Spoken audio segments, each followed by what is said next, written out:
Hey guys, Dr. Jared Balog, London Pain and Performance Clinic. Make sure you like and subscribe to stay up to date with this Flexors squat routine.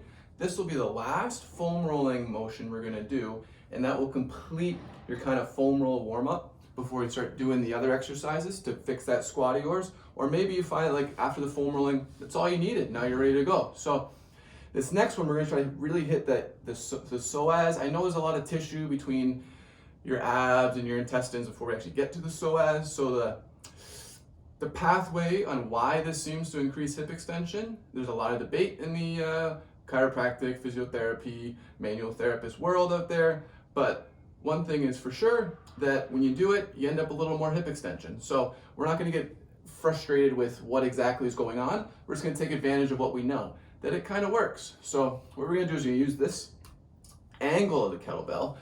It's gonna match the angle of your pelvis right here. So your pelvic bone is here. You wanna come up right in this musculature here. So for me, it's gonna be on this nice kind of 45 angle. We're gonna kind of get in here like this. It's gonna feel terrible. And we're just gonna kind of mash into that area like this. You can pick the knee up like this if you can see it. We'll go to the side a little bit so you can see that. Just like this. And there like that. So then what you're gonna do is you're gonna pick this knee up and you're gonna rotate it out and rotate it in. And you're gonna find it sucks in here. And that you need to be doing it. So I'm happy to be here showing it to you. It's something that I should spend more time on. There is such thing called a so right, and I'll put the spelling in the description. It's a little expensive, but it's a one-time price, and you'll have it for the rest of your life because it's made of plastic and it's never going to degrade. It'll be in a landfill long after your lifetime. But it's great. You can get both sides at the same time. Like I said, I'll put it in the description. You can give that one a look. They're fantastic. I think we have one at the gym here somewhere. The next way to get at this is the handy dandy lacrosse ball. So what we're gonna do now is we're gonna use the kettlebell still or a dumbbell. You're gonna lay on your back like so. You're gonna drop it right into where it sucks. And you're gonna mash it with a kettlebell. This is a 40-pound kettlebell. Notice how easily I curled it. And then we're gonna get in here like this, and you can roll it around like this. Now my head is up like this so I can talk to you guys, but try not to strain your neck. Let yourself kind of fall back, relax. Let the abdomen relax too, so you can get in there and find some stuff. Spend some time here. You'll be surprised. When you find a spot that sucks, pin it, and then lower the leg on that side too. And you'll feel it kind of, a little pin and stretch technique that feels terrible but good at the same time. So we want to make sure that we're utilizing every avenue we can to try to get this tissue a little more malleable, a little more mobile. And then of course you can move the foot in and out like this. Ugh. This hurts so good. I don't know why I don't spend more time doing it. But anyways guys, like I say, this should complete your foam rolling warm-up routine. The next phase of what we're gonna do is we're gonna get into more of the actual, like, what do we do with this range? And then there's the third phase, we're actually gonna start loading some of these ranges a little bit. Now, I get a lot of questions about, like, Jared, why don't you just put all these clips together? Well, the reason I don't put all these clips together is because everyone has different needs. And I'm not gonna put together like a routine and be like, this is what you need to do, and then you try it and it doesn't work for you and you think that there's no hope for you. Everyone's issues are a little individualized, so we want to make sure that you're watching all the videos. I'm going to have some other videos explaining maybe what your particular problem might be. Again, without assessing you, I'll never really know. But so that's the point of some of these videos. So the other videos that are going to come up, you'll see it in there, and we can try to address maybe your specific issues. And then you can go to these foam rolling and mobility exercises and pick the ones that fit you the best. Obviously, if you can make it into the office, we can figure this out together, but understandably, a lot of you don't live in the London area.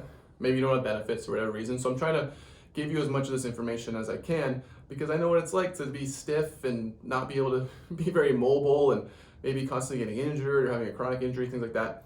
It's a pain that you don't have to live with, right? So at the very least, maybe some of you guys see these videos and you're like, oh wow, there is other options than what I've been told. Which is kind of another reason why I started this channel, because I see a lot of people that have like very simple problems that have just snowballed into something much more serious. And I've had people that are told like, oh, you'll need a knee replacement in 10 years.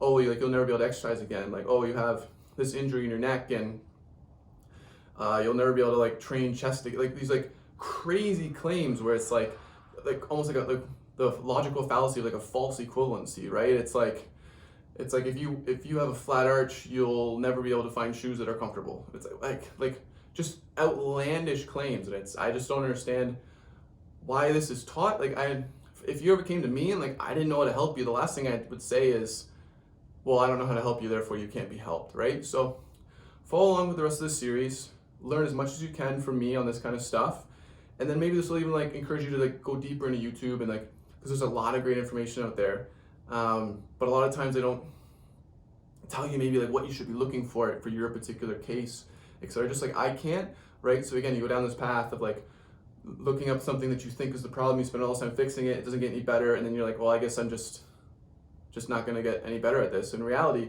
everyone can kind of get a little better at everything. We just have to, A, you need some proper guidance, B, you need a little patience, and from there, like you really can accomplish so much. And it's good to always, like, when your mobility routines, it's always good to take before and after videos, because then you can go back and realize how like stiff you were. You know, I've had patients who come in that you know, they can't bend over, they come in with a walker the first day, and then the next time they're coming in, they're like, oh, well, I don't need the walker anymore, but like I still keep put my socks on. And then a little while later, like a month or so later, now they're putting their socks on by themselves. Like they've almost have like complete personal autonomy. And then they come back and they say like, well, you know, like I still have pain, so like I don't really know what we're doing here. And it's like, okay, well, you don't have a walker anymore, right?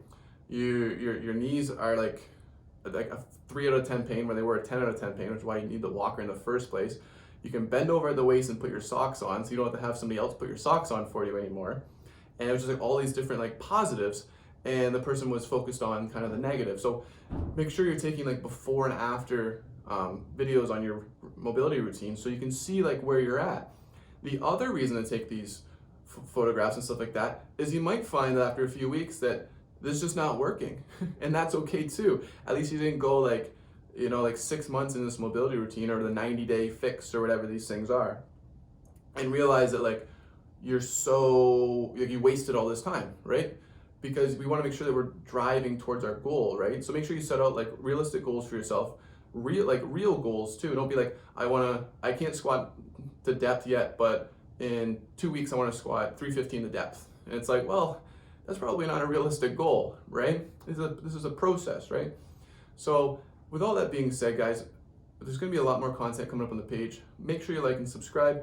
I don't know if you can tell the quality's a little different. I went out and invested in myself a little bit, got a little bit of a better iPhone here, and we'll keep going at this together. I'm here for you guys, so if there's anything particular that you want to see, make sure you comment in the comments section. Comment in the comment section, and we'll just keep going, guys.